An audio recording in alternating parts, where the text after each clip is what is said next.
So welcome to month number three of our Leadership Education Advancement Program. We thought it would be a good idea to go back to the basics. So this session is titled Leadership 101. As always, all of these concepts can be applied to any role, whether you're an aspiring leader, a store manager, a business owner, or even for sales specialists, delivery drivers. These concepts really apply to any and every role in your company. All right, let's talk about 10 of the basics. I know you've heard these all before, but it pays to remind ourselves of the basics every now and then. As a leader, we always need to keep learning. So tip number one is own it. Good friend of mine about 10 years ago, his name is Mike Tissett, said, good or bad, it's your fault. So everything that happens on your team, good and bad, is your fault. I know that sounds harsh, but if you think of it that way, it allows us to make a difference. Excuse me. When something goes well, if it's our fault, then we can celebrate what we did right. We can dig into the process and we can learn what we did to make it happen. That allows us to improve on it, and then we can make it even better the next time. When something goes poorly, again, if we own it, if we assume that it was our fault, then we can forget about excuses, we can forget about finger pointing, and look at what we can do better the next time. You'll notice I have fail highlighted in green, just like I had success highlighted in green. That's because win or lose, we learn and we can get better. SpaceX is famous for many things, most recently rescuing 2 astronauts stranded on the space station by Boeing's failed rocket program. One reason for their success where others fail is their RUD analysis. You can see in the photo on the left, SpaceX's Starship on the launch pad. On the right, you see it 2 minutes later, making its way to space. And then just a couple of minutes later, you see RUD, Rapid Unscheduled Disassembly, also known as an explosion, causing total destruction of the rocket. They use the Rapid Unscheduled Disassembly term to help clarify that this is part of the process. We try, we fail, we learn. Only by owning the positive and the negative can we have this attitude of constant learning. Tip number 2, set crystal clear goals and align your team. Let's talk about how we can do that. First, it's important to have clear communication. Remember, clear is kind. Ambiguity kills progress. Let's make sure everyone on the team knows what success looks like and and they know how to get there. So how do I gain customers? How do I get collections in line? How do I get inventory under control? Be sure you and your team understand what the main thing is and that they are laser focused on that rallying cry. If you remember from LEAP lesson number 1, that rallying cry, make sure everyone's laser focused on it. Don't allow your team to get distracted. Constant discussions of the goals and where we stand ensure we're all rowing in the same direction. Every goal should be a SMART goal. And as you can see there, SMART stands for specific, measurable, achievable, relevant, and time-based. Some examples of SMART goals. I'm going to say, all right, the not SMART goal is, hey, we need more customers, or go get them, team. Let's get those sales. Rather than that type of a kind of a very vague goal, why not say, make it very specific? We need 8 more customers by the end of April. Or, I hear people say, I want collections brought under control. Rather than that, let's be very specific. We need our collections to close under 10% by Saturday, 9% by next Saturday, and by the following Saturday, we want to be under 8%. Or you can use dollar goals or whatever, but just the idea is the specificity and the date-based goals. We need to reduce inventory. How about rather than that, we say we need 90-day idle inventory reduced to less than 30 items by the end of April, or most companies use a dollar amount. Either one works. I want everyone fully trained. Rather than that, why not? I want Juan to be fully certified on all 4 stages of our training program by the end of April, and every skill double-checked by the manager and regional no later than May 15th. Again, the idea is just being crystal clear and on date and exactly what we want to have done. Tip number 3, follow up. Inspect what you expect.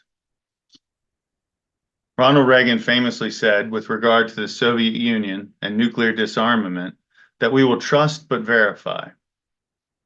Trust your team to come up with creative, insightful solutions to the problems you've given them to solve. Trust that they're going to do their best to accomplish the goals, but always track progress.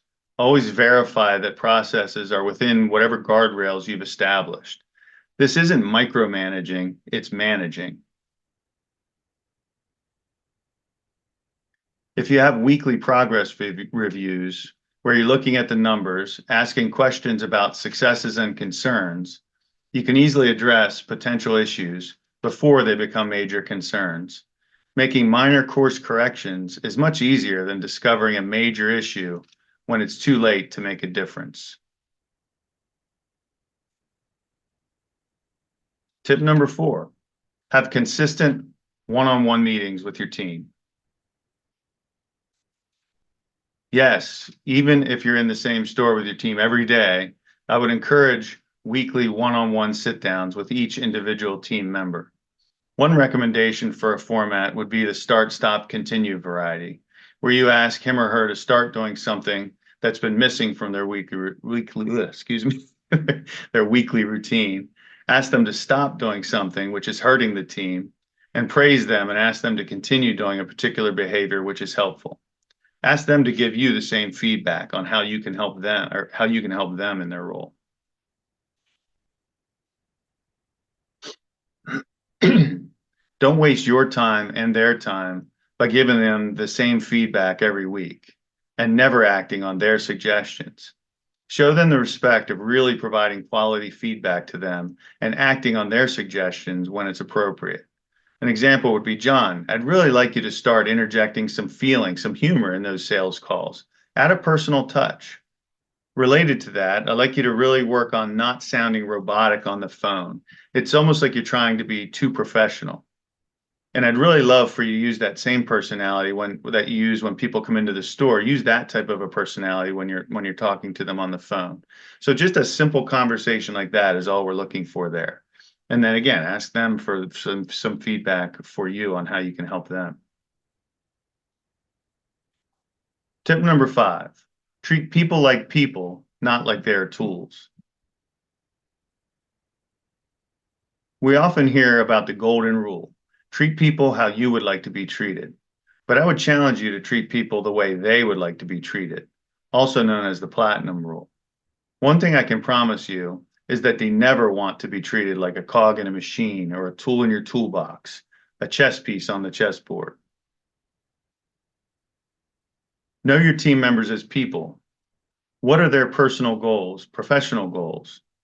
Knowing these types of things can often help you gain insights into performance issues down the road and ways to praise them when they do positive things.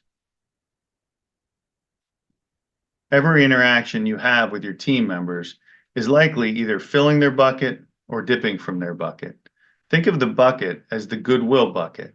You're either filling it or draining it each time you interact with a team member. Fill the buckets of your team members by providing training, a clear plan, encouragement, positive feedback, and yes, even constructive criticism delivered with respect is filling their bucket. Everybody wants to know where they stand. Whenever you fail to recognize team member achievements, when you focus only on problems and pointing out mistakes, when you take credit for the wins of the team rather than sharing the credit with your team, when you use sarcasm or negative generalizations, you're dipping from the buckets of your team. Also, very generalized praise or phony encouragement is a bucket dipping technique. You might say, how can praise be bad? I like to use football analogies. So if this guy you see here, a relatively unknown football player named Tyus Bauer, made a great play in a game, do you think the appropriate way to recognize him would be for the coach to have a post-game meeting and then walking out the door say, hey, by the way, great game, guys? Or would this be better? Tyus Bauer, you are a beast. You took down Joe Burrow single-handedly and helped this team earn 7 sacks today. Way to bring it, buddy.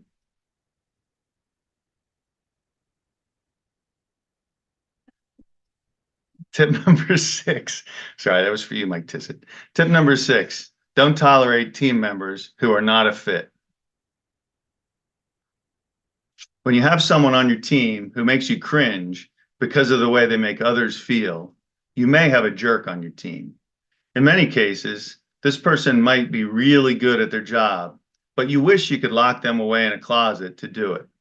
It's important to immediately address these toxic traits. While these conversations are difficult, they're essential. Many times, toxic individuals can't or won't change. And if that's the case, I highly recommend moving them off your team, no matter how talented they are. You might have others on your team who just don't seem to get anything done.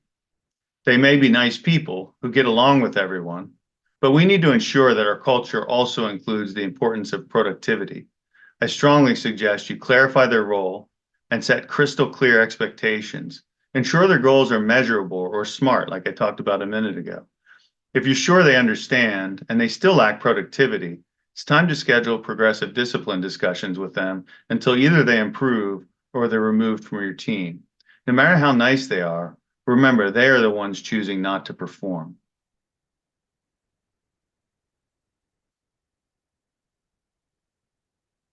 Because what your team sees is you allowing a jerk on the team or you allowing a slacker on the team. If you want to keep or develop high performers, you must remove the slackers. If you want to keep or develop team members with positive energy, you must remove the jerks. For success, we need high performers who fit our culture. We can't sacrifice either one of those requirements. Tip number 7.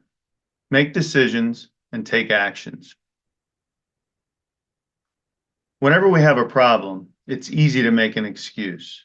The weather, the season, the economy, could be 100 others. It's easy to point fingers at people on the team.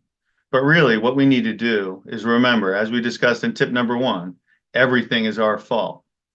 It's on me to solve the problem, regardless of the root cause. Do we need to adjust our plan? Do we need to completely pivot? Or do we kill the plan and start over? One of the most important things we can do is something, anything. It's easy to plan ourselves to death. We can plan, modify, have another meeting about it, revisit it next month, and before we know it, the year is over. Or we can make a plan and do it, and then adjust as we learn. Ready, fire, aim. Remember, a good decision today is better than a perfect decision in 3 months.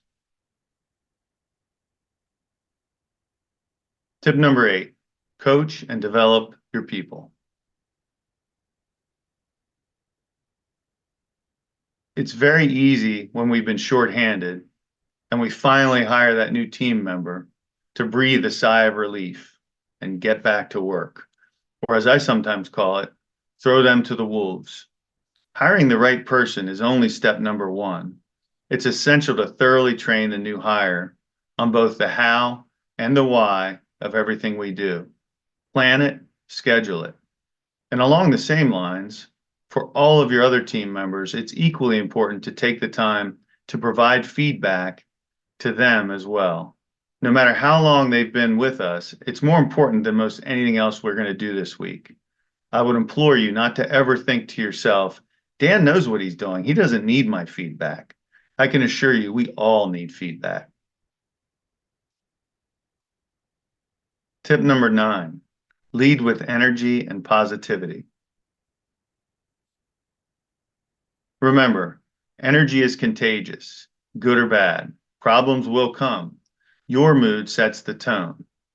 When COVID came around, I'm so thankful that my leadership team rallied together, came up with a plan, and then quickly and repeatedly broadcast that plan to our entire team through Zoom, through Facebook, phone calls, and in person when possible. We shared the facts, we shared what we knew, and we maintained our optimism that whatever was going to come, we had confidence we could figure it out. Your team needs you to be the cheerleader. You don't have to jump up and down and chant, but your confidence and optimism, combined with constant sharing of information, leads to buy-in from your team. Tip number 10, leadership is a journey, so keep leading. Abraham Lincoln once said, "If I had 6 hours to chop down a tree, I'd spend the first 4 sharpening the axe." The same must be true for leaders. You must sharpen your axe. You're here in this LEAP webinar, which is a great step. Seek out a mentor, read books, listen to podcasts. Remember, your growth leads to your team's growth. Many of the topics from today were from this excellent book that's only about 100 pages. I mean, it's like this thick and it's large print to boot. So if you've ever thought of introducing your team to a leadership book, this is a great one to use, called Monday Morning Leadership. If you've ever thought of a book club for your team, that's something I would recommend. A suggestion: have everyone on your team who's interested in leadership read maybe 2 chapters a week, and then every week gather in person or on Zoom, take 30 minutes and just share some bullet points about what they learned. Some of my favorite podcasts are also listed here. And everything we talk about comes from multiple sources, right? So these tips come from this book, but also different leaders in the industry and other books that I've read too. So just constant learning, you can merge things together and come up with a plan for your company. Just a quick summary. While I review the 10 tips, I'd love to hear from you. Which of these struggles do you struggle with in your leadership journey? Put it in the chat. If you have any other questions, type away while I'm reading these down. So number 1, own it. Number 2, set crystal clear goals and align your team. Number 3, follow up, inspect what you expect. Number 4, have consistent one-on-one meetings with your team. Number 5, treat people like people, not tools. Number 6, don't tolerate team members who aren't a fit. Number 7, make decisions and take action. Number 8, coach and develop your people. Number 9, lead with energy and positivity. And number 10, leadership is a journey. Keep learning. Remember, people don't leave companies, they leave bad managers. Become a leader worth following. And finally, LEAP is the second Tuesday of every month. Next month will be May 13th. Mike Tissett will be back discussing how to take your RTO business from good to great, based on Jim Collins's book called Good to Great. And this is my contact information. See if there's any chat questions here. And someone here mentioned they could do better with one-on-one meetings with all team members. I do have them with my GMs, but it's a good idea to do it regular with hourly associates. Yeah, that's something that I'll just say that even, I had 13 stores, and I didn't see everyone obviously on a weekly basis, but we had our leadership team meetings every week. And then as often as possible, usually a few times a year, I would travel to each store and just spend 10 minutes with each associate I mean, it's amazing how many great ideas were shared with me during those one-on-one meetings. And I learned so much about, some ideas that maybe they were afraid to share up the chain of command, but talking to me one-on-one, they were willing to do it. So definitely love that concept. Even if you're meeting with your team regularly, go ahead and meet with that next level down periodically as well. And someone else here says, making the decision to jettison high-performing jerks is hard, but we have to do it. And that is 100% true. And usually I delayed that about 6 to 8 months. So we would know early on that this person wasn't a fit for our culture, but because they were so good at what they did, and specifically, those are sometimes the most difficult people to part ways with. So yeah, definitely true story. All right, I don't see any other questions. So I will let you all get back to the legislative conference or your businesses, and hopefully have an awesome month, and we'll see you next month.